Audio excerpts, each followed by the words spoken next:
네, 여러분 안녕하십니까. 오늘 우리가 불치, 난치에 대해서 한번 말씀을 나눠보고 싶습니다. 의사가 모든 병을 다 고칠 수 있다면 정말로 더할 나위가 없겠죠. 하지만 현실은 그렇지가 못합니다. 그래서 우리가 불치병, 그 다음에 난치병 뭐 이런 것이 있는 것이 사실입니다. 근데 우리가 예전부터 우리 옛날 의학서적에서부터 얘기를 했고, 지금도 우리가 의사들끼리 공감하는 하는 것 중에서 불치는 환자 자신이 만드는 것도 있다, 이런 얘기를 많이 합니다. 그래서 우리가 병이 낫는 데는 의술, 의사의 의술도 굉장히 중요하고, 그 다음에 환자의 마음가짐과 생활 습관이 굉장히 중요하다고 하는 것입니다. 그래서 우리가 예전부터 이제 삼불치다, 육불치다 그래서 세 가지, 이런 사람은 못 고친다, 6가지, 이러이러한 병은 못 고친다, 이런 얘기를 했는데요. 이 삼불치라고 하는 것은 우리가 중국에 이제 한나라 때 유명한 이 창공이라는 의사가 있었다고 그래요.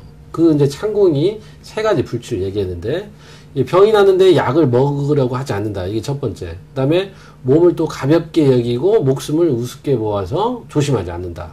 이거 굉장히 병이 안 고쳐지겠죠. 그 다음에 이제 한 가지는 조금 이따 말씀드리고, 왜냐면 그 편작이라는 의사, 우리 춘추전국 시대에 아주 그 유명한 편작이라는 의사가 있는데, 그때 그 6가지 불치를 얘기했는데, 이 금방 얘기한 창공이 말한 것과 한 가지는 공통적으로 해당이 됩니다. 그래서 그건 맨 나중에 말씀드리고, 이 편작은 뭐라고 얘기했냐면은, 첫 번째, 교만하고 방자해서 이치에 따르지 않는다. 또 마찬가지로 몸을 가볍게 여기고 재물을 중시한다. 요즘에도 우리가 교훈이 될 만하죠.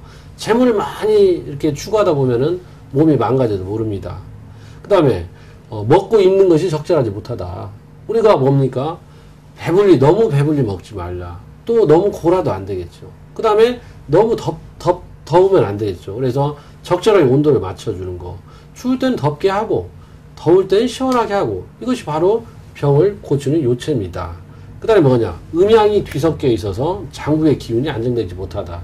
한양은 항상 조화, 균형, 평화라고 그랬죠. 평형. 그래서 음과 양도 서로 평형을 잘 맞추어야 장부의 조화를 이룰 수 있다라고 할 수 있습니다. 그 다음에 5번째 얘기하는 게, 형체가 너무 쇠약해서 약을 먹을 수가 없다.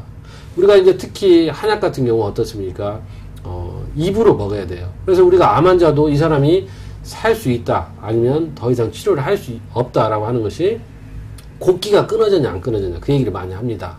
우리 어른들도. 그래서 위장에 비위의 기능만 남아있으면은 그 사람은 살아날 수 있는 가능성이 있다, 이런 얘기를 하는데, 그 때를 너무 놓쳐서 이제 비위 기능까지 완전히 사그러들면 그때는 병을 도저히 고칠 수 없다, 이렇게 얘기를 했습니다. 그 다음에 두 사람이 우리가 창공과 편작이 얘기한 공통적인 점이 한 가지 뭐냐면은, 우리가 미신, 그때까지만 뭐라고 했냐면은 무당이라고 했습니다. 무당을 믿고 의사를 믿지 못하는 거. 옛날에 물론 무당이라고 하는 것은 의사의 역할을 했습니다. 축유라고 하죠. 축유. 축복해서 말을 한다.